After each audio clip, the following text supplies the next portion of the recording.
6 de septiembre, Beato Vicente de Áquila, converso de la Orden de Hermanos Menores, hacia 1430-1504. El Beato Vicente nació hacia el año 1430 en Áquila, ciudad que por aquel tiempo formaba parte del reino de Nápoles. Sus padres habitaban el barrio llamado Poggio o Cerro Santa María, encantador Edén coronado de verdura y refrescado por manantiales abundantes, cuyas aguas se despeñan por continuadas cascadas hasta el río materno. Aquel maravilloso rincón, testigo de los primeros años del niño Vicente, fuelo también de sus grandes virtudes, noblemente favorecidas por el cuidado de sus padres y estimuladas por el ambiente religioso en que se crió. Su alma, predestinada a gloriosa santidad, encontró desde el primer instante el clima necesario, clima que supo aprovechar con generoso corazón. La casa paterna era contigua al monasterio cisterciense de Nuestra Señora del Refugio. No obstante, cuando determinó entrar en la religión, no se dirigió a los hijos de San Bernardo, sino a los de San Francisco. La extraordinaria popularidad de San Bernardino de Siena, fallecido hacía pocos años, en 20 de mayo de 1444, su tumba cada día más gloriosa, podían explicarnos, aún prescindiendo de los llamamientos de la gracia, las preferencias de Vicente por la orden franciscana. El incansable predicador sienés, cuyo celo no detenían la edad ni los achaques, se había presentado, en efecto, en mayo de 1444, en el reino de Nápoles, con deseo de sembrar también allí la semilla evangélica, pero al llegar a 7 millas de Áquila, le traicionaron las fuerzas. Lograron sus compañeros que se dejase colocar en una camilla y en esta forma le llevaron, triste y dolorido, dice la antigua crónica, a la ciudad. Albergado en el monasterio de los hermanos menores conventuales, pronto vio Bernardino que se le acercaba su última hora, a pesar de los solícitos cuidados de los hermanos y de los más hábiles médicos mandados por los magistrados. Incapaz de expresarse de palabra, manifestó por señas su deseo de que se le tendiese en el suelo de su celda, y en esta humilde postura, con los brazos cruzados, los ojos elevados al cielo, el semblante risueño, entregó apaciblemente en manos de Dios su santa alma a los 20 de mayo. Áquila no dejó escapar el tesoro que acababa de confiarle la providencia. Se quedó con el venerado cuerpo a despecho de las instancias de los diputados sienenses, que secretamente habían hecho preparativos para llevarlo a su patria. Las exequias de Bernardino se celebraron con tanta solemnidad, dice un testigo, que nunca rey ni reina las tuvo semejantes. Insignes milagros se realizaron alrededor del féretro. Vicente, que a la sazón tenía unos 14 años, conservaría de ellos un recuerdo imperecedero. En el convento de San Julián. El convento de San Julián, en que se presentó, lo había fundado en 1415 el beato Juan de Struncone, comisario general de los hermanos menores observantes de Italia. Edificantes recuerdos iban unidos a la fundación de este monasterio. Habíanlo levantado los religiosos con sus propias manos. Ellos habían labrado las toscas mesas y bancos que constituían, casi por completo, el ajuar, buena parte del cual, en consideración a la memoria de Vicente de Áquila, se ha conservado con religioso cuidado. El convento, proyectado según el severo plan de las primeras casas de la orden, era de condiciones sumamente modestas. Lo formaban unas cabañas pegadas a la falda de la montaña, sin luz apenas y parecidas a ermitas. Cabría preguntar ¿Cómo en refugio tan reducido pudo reunirse en el año 1452, en tiempos de Vicente, un capítulo general de 1500 hermanos menores, si no se supiera que estas solemnes sesiones se celebraban las más veces al aire libre o debajo de improvisadas tiendas de campaña, donde la milicia franciscana iba a organizarse para los santos combates? Mortificación, el hermano limosnero. Aunque educado en su casa con mucho esmero, había seguido las letras, caso raro en aquellos tiempos aún entre los hijos de familia noble. Vicente quiso por humildad permanecer hermano lego. Sus biógrafos señalan como una de las características de su santidad el espíritu de mortificación. Tanta era su austeridad que ni siquiera llevaba las sandalias permitidas a los descalzos. Su hábito de color pardo, que aún hoy día puede verse, era el más pesado y vasto de todos. No se lo quitaba de día ni de noche. Además, llevaba cilicio y se infligía frecuentes y crueles flagelaciones. Su alimento se reducía a pan y agua con algunas hierbas crudas y, si a veces se le obligaba por obediencia a comer como la comunidad, hallaba no obstante medio de mortificarse, tomando solo una parte de su porción y agregándole polvo o sustancias amargas.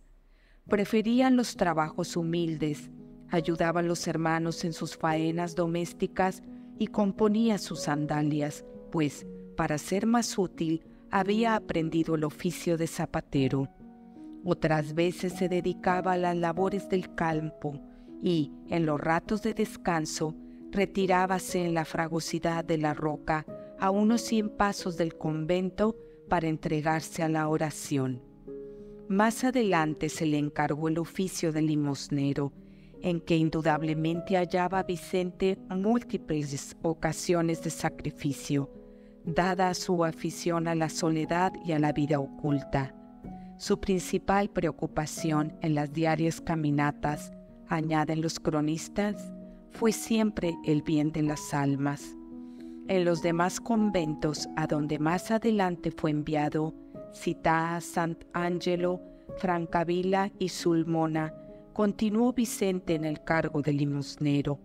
Pasó, pues, la mayor parte de su vida de una puerta a otra, pidiendo limosna para sus hermanos, mendigando por obediencia, lo cual no fue obstáculo para que poseyera en el más alto grado la estima y confianza de los príncipes de la Casa de Aragón, soberanos de Nápoles. Predicciones varias. Durante el período tan revuelto para los estados del sur de Italia, que transcurrió desde el año 1458 al 1500, varios competidores aspiraban al reino de Nápoles. La ciudad de Áquila, más que otras, sufrió las consecuencias de esas vicisitudes políticas, pasando sucesivamente al poder de la Casa de Anjou, de la de Aragón y del Papa, y mudando de dueño varias veces en el espacio de unos 40 años. Fray Vicente, muy sensible a los innumerables males que aquejaban a sus paisanos, abrumados de impuestos, diezmados por la guerra, afligidos por el hambre y la peste, menudeaban las súplicas y penitencias en los momentos de crisis y pasaban noches enteras en oración. Parecía como que quisiera cargar sobre sí toda la responsabilidad de aquel desequilibrio social y trataba de conquistar con el mérito de sus acciones la benevolencia y las misericordias del cielo. A Fernando I, duque de Calabria y rey de Nápoles, que fue a consultarle antes de emprender una expedición contra las tropas pontificias, predíjole un desastre. A pesar de esta advertencia, el príncipe inició la campaña y salió, en efecto, vencido. No fue esta la única circunstancia en que el humilde lego pareció favorecido con el don de leer en el porvenir. La historia conserva el texto de una de sus predicciones. Con mucha anticipación anunció al hijo del rey de Nápoles, Alfonso, duque de Calabria, que un rey de Francia, Carlos VIII, conquistaría su reino. Señaló al mismo tiempo los males que iban a descargar sobre la Iglesia. He aquí el texto cuyos términos, algún tanto apocalípticos, requieren una explicación. Del conjunto se desprende una predicción bastante clara y concluyente. Cuando oigáis mugir el buey en la iglesia de Dios, en las armas del Papa Alejandro VI, designado aquí, figuraba un buey. Entonces principiarán las desgracias. Cuando veáis tres símbolos reunidos, el buey, el águila y la serpiente, alianza del Papa Alejandro VI, del emperador de Alemania Maximiliano I, entre cuyos blasones figuraba un águila, y de Ludovico Sforza, llamado el Moro, quien por ser sucesor de los Visconti en el Ducado de Milán, había dejado impresa en todas partes la serpiente de su escudo. Entonces vendrá del lado de Occidente un rey, Carlos VIII, llamado por Ludovico Sforza, y que había de invadir a Italia en 1474.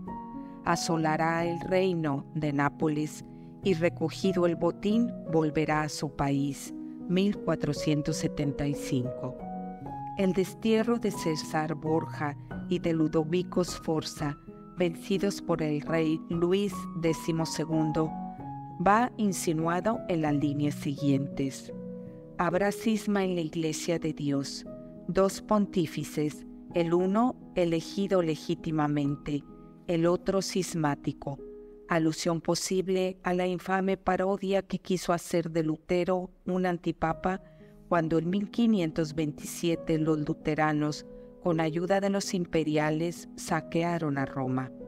El verdadero papa se verá obligado a desterrarse.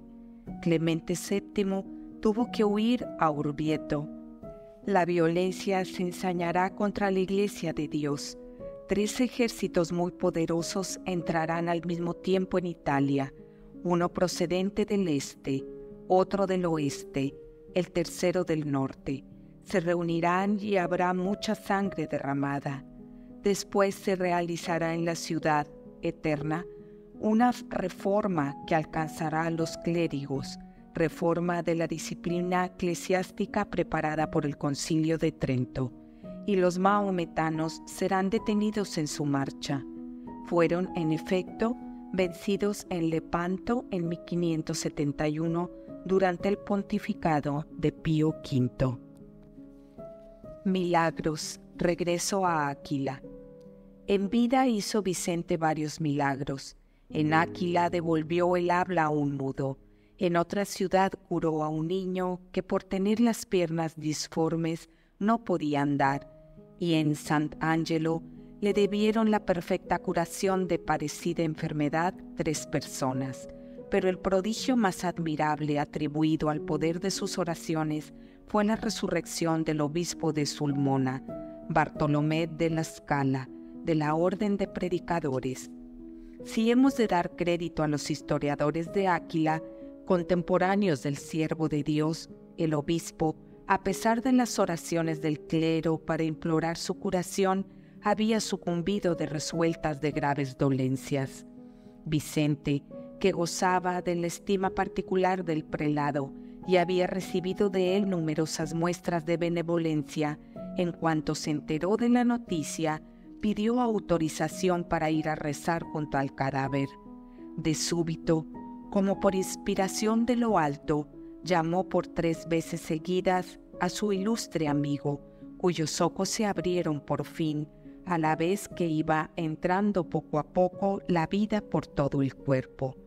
La curación no fue repentina, pero decreció el mal tan rápidamente que, a los 15 días, el 29 de junio de 1491, fiesta de San Pedro, el que todos creían eliminado para siempre del mundo de los vivos, iba en persona al convento de los franciscanos a dar gracias a su Salvador.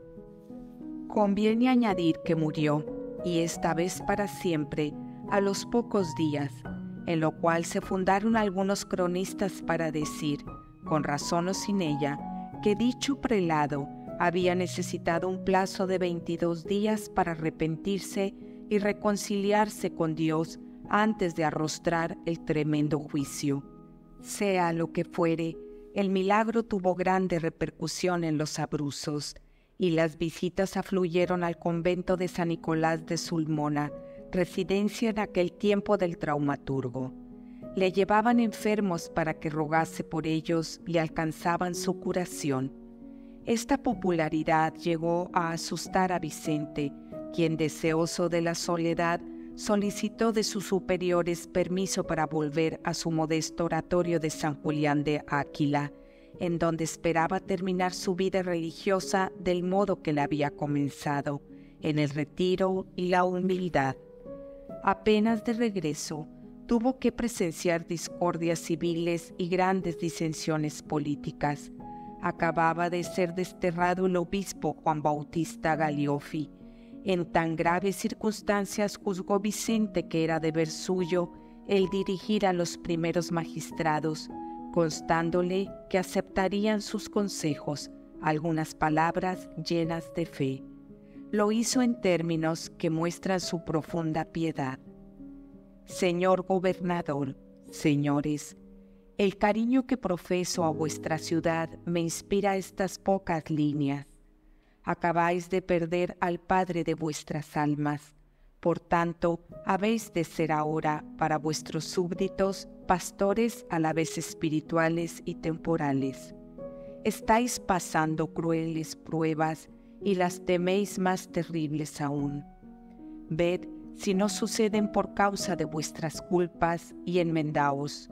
Dios envió a Jonás a Nínive, a la que quería aniquilar por sus pecados, y revocó la sentencia tan pronto como dicha ciudad se arrepintió. ¿No es propio de Dios el ser siempre misericordioso? Cesemos de pecar y cesarán los azotes. En la ciudad, en Colemaggio y en otros puntos tenéis religiosos.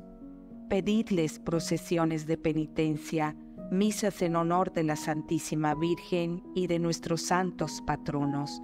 Pedid oraciones a las hijas de Santa Clara. Tengo confianza de que, por estos medios, la infinita misericordia de Dios pondrá fin a estas calamidades. Si me postrara ante el Rey para solicitar un favor y al mismo tiempo le diese disgustos con mi proceder, me echaría de su presencia. Así vosotros, por amor de Dios, dejad de blasfemar, si queréis ser escuchados. De aquí proceden todos vuestros males.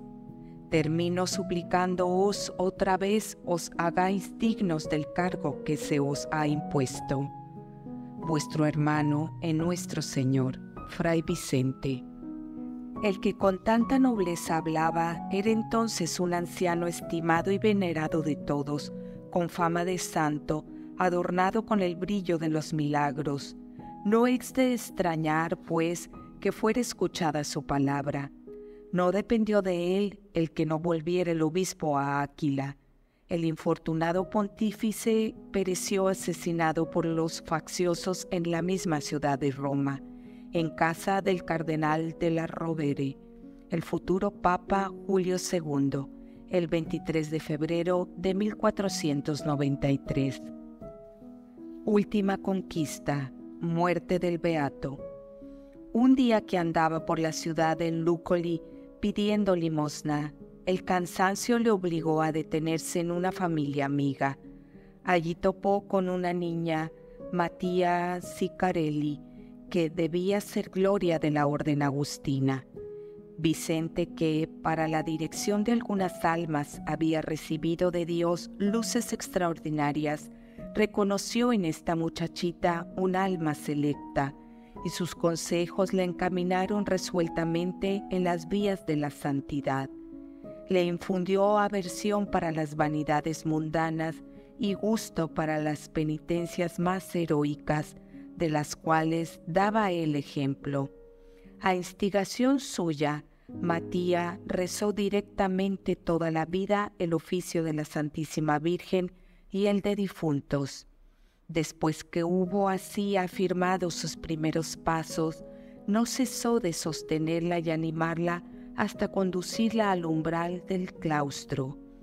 El 7 de agosto de 1504, hacia el anochecer, Matías, que todavía no había dejado el mundo, vio desde la ventana de la casa que seguía habitando en Lúcoli el bosque inmediato al convento de San Julián completamente iluminado y al alma de su santo consejero subiendo al cielo acompañada por magnífica corte. Supo el día siguiente que en aquella misma hora había exhalado el postrer aliento. Esta revelación la llenó de alegría y la confirmó en la convicción de que su guía era verdaderamente un santo. Dócil a sus consejos, no difirió su entrada en el monasterio agustino de Santa Lucía, en Áquila, y en él tomó el velo con el nombre de Sor Cristina. En dicho monasterio se venera el 12 de febrero a la beata Cristina de Lúcoli. Reliquias y culto. Los restos del piadoso hermano Lego se habían enterrado en la sepultura común de los hermanos menores. 14 años después fueron exhumados por circunstancia fortuita, tal vez para depositarlos en la nueva iglesia de San Julián que se inauguraba. Se reparó entonces en el perfume que exhalaba el féretro de Fray Vicente y la perfecta conservación de su cuerpo. Los vestidos que le cubrían se caían a pedazos y se deshacían en polvo, siendo así que la carne del siervo de Dios conservaba toda su blancura y consistencia. Este concurso de hechos movió a sus hermanos en religión a depositar el cuerpo de Vicente en un arca de nogal y vidrio y trasladarlo al lugar honroso. Desde entonces empezó a brillar con milagros de que dan fe, donaciones e inscripciones votivas. Después de más de un siglo, en 1634, seguía tan manifiesta como antes la conservación del cuerpo. De entonces data su colocación o reposición en una capilla situada a la entrada de la iglesia conventual con esta inscripción: D.O.M.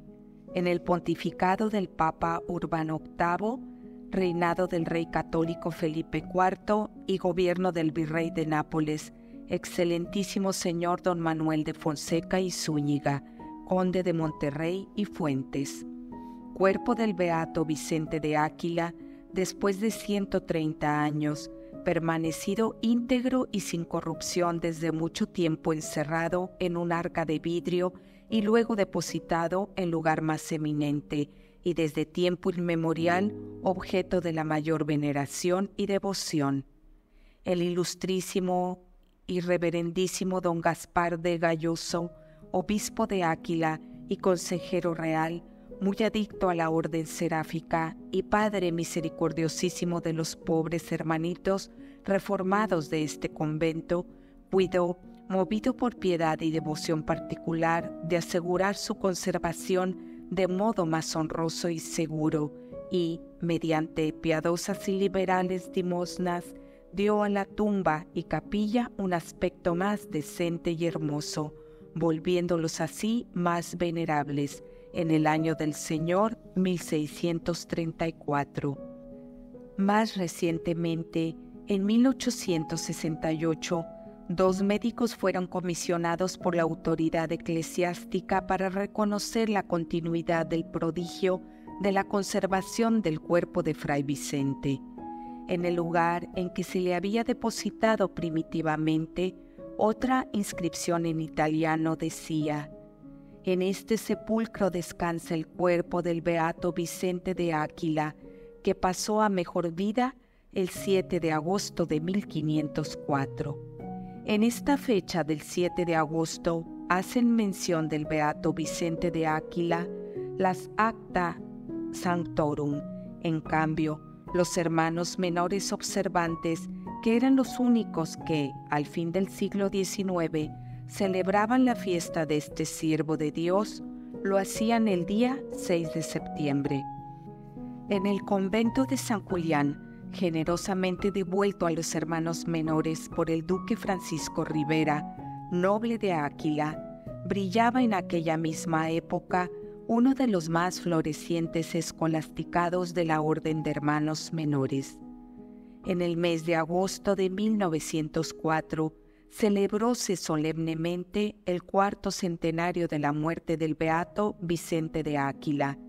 Con tal ocasión, verificóse la traslación de sus reliquias desde el convento de San Julián a la iglesia metropolitana, en la que quedó expuesto 3 días a la veneración pública.